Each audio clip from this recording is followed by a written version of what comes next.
malaika hao juu ya wewe kanisa ni waangalizi wako, na wanapeleka ripoti, wana connect ripoti zako na Mungu.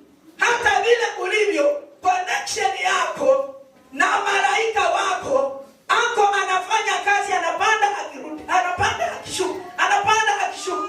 Kila chenye unafanya ukiwa katika kusanyiko hili, bila shaka ripoti zote mwisho sitaenda wakati ulikuwa umekaa mahali hapa, maana wewe ni kanisa la Mungu. Kwa hivyo ibada ambayo imefanyika leo ndani mwako katika madhabahu haya na kusanyiko hili katika jengo hili, ripoti zako zote, faili yako hili leo, tukisema amen, tuseme neema ya Bwana, na wanafunga faili yako inaenda.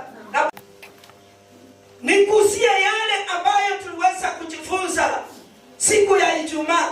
Na shetani ako kinyume na kanisa la Mungu. Ana jeshi lake ambalo ni Antichrist, yani watu ambao wako kinyume cha Kristo, kinyume cha kanisa, hukanusha kweli ya Mungu.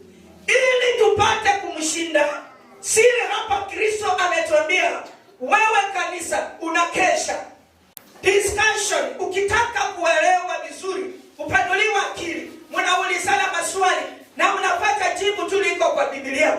Yani tuna kazi ngumu. Saa hii tungekuwa tumelala, saa hii tungekuwa nyumbani tumekaa tu tunafanya kazi, lakini Bwana akaona tuwe tukikusanyika. Na kusanyiko hili vile tumejikusanya, hakuna lingine, ni mapambano tuna shetani. Kama wao umekuja kubarikiwa tu, ni mapambano na shetani.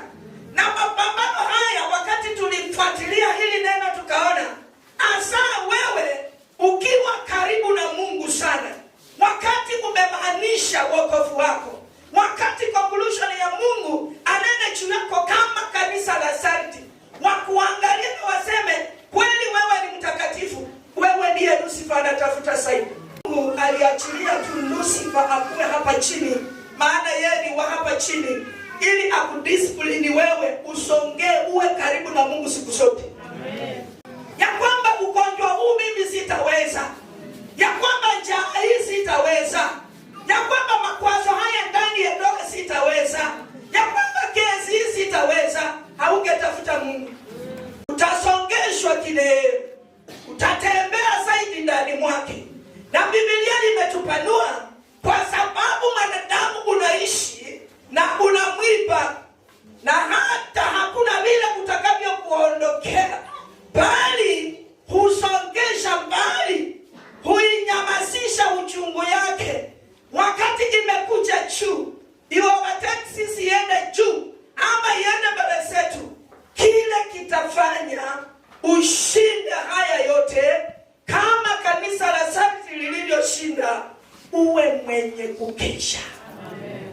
Lazima wasie juu ya neno, awe na neno, atafakari ya juu, aya kariri ya juu, aya waza ya juu, na kukesha ili kesha yako uimedei, upaki pale juu, ukiinuliwa ukienda juu.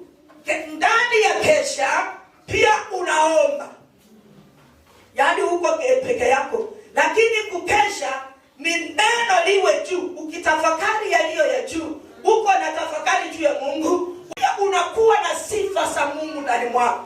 Na kukesha hii, unakesha kwa moyo wote, kwa akili yote. Na wakati Mkristo utakaa jinsi hiyo, macho yako hayataona vitu ndogo ndogo ya hapa duniani. Macho yako ndio maana waliambia Musa, inua nyoka ya shaba na uambie wana wa Israeli wasiangalie chini, maana hapa chini kuna vidogo vidogo, lakini mbele yao juu, ambaye ameinuliwa juu, ni nyoka wa shaba. Atakaye set macho yake, mind yake, afocus kwa hiyo, hizi ni nyoka vichapopita chini ya miguu yake, vimutembelee, wacha vitembelee mwili, maana havitadhuru roho yako. Ya shaba. Niliwafundisha nikawahubiria, sisi tunahubiri Yesu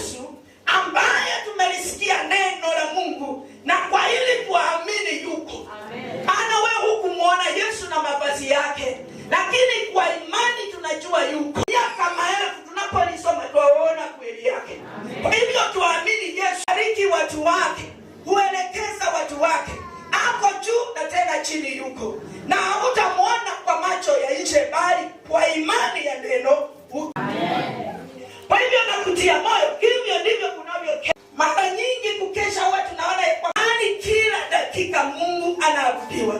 Tunaunganika na wazee 24. Tunaunganika kila siku na malaika mbinguni.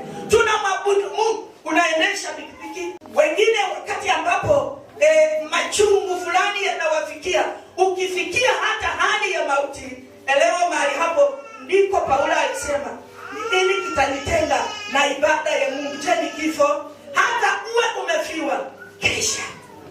Ayubu alikesha. Ayubu alipaki katika madhabahu ya Mungu. Na tunapokumbuka juu ya Ayubu, alikuwa ni yeye wala hakuwa ni yeye na mke wake. Alipaki katika madhabahu ya Mungu, akimsujudu Mungu, akikesha na Mungu akisema, Bwana, hata hali hii vile inavyofanana, bado ni mwiba umedunga jana. Wakati nilipokea ripoti hiyo, kesho yake ikadunga, na hata kwa mwili imedunga. Bwana, najua wewe bado uko pamoja nami, na ni wewe uliyekusudia niche katika ulimwengu. Bwana, nilikuja uji, sikuja na chochote, ila moyo wangu huu haujaruhusu shetani aukuse. Kwa nini Mungu hakuruhusu moyo wa Ayubu ukuswe? Ni madhabahu ya Bwana. Madhabahu lazima iheshimiwe. Amen.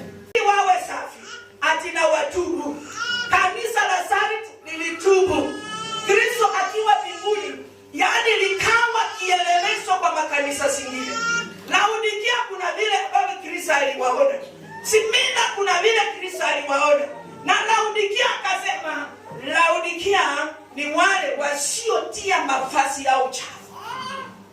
Kwa hivyo sisi ni kanisa la Kristo. Kuwa Sardi. Sardi ni wale wasiotia uchafu mavazi yao. Na akasema watakwenda pamoja na.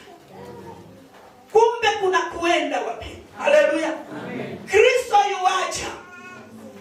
Na ametuambia usiku tukeshe, mchana tukeshe, na katika kesha usiwe ukianza tu kuomba. Wengi tutaacha kuhubiri, hatutaacha kuonya, hatutaacha kutaja mahali pana dhambi. Tupigwe mawe utataja, unenwe utataja, lakini emuliango kalio.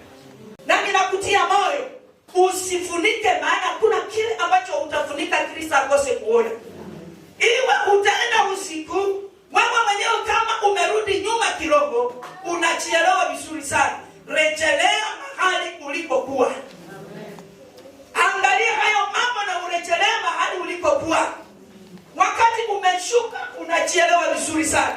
Kristo ako hapo anatuelekeza. Kwa hivyo dhambi ni kujiona na utu. Na usitubu upaki tu pale, imani yako iongezeke. Weka imani yako kwa Kristo. Hasa weka bidii. Na isiwe imani tu, chazwa na Roho. Tafuta Roho zaidi. Ulikuwa umechazwa na Roho. Dhambi wakati ambapo inaingia na itawale moyo, Roho utoroka.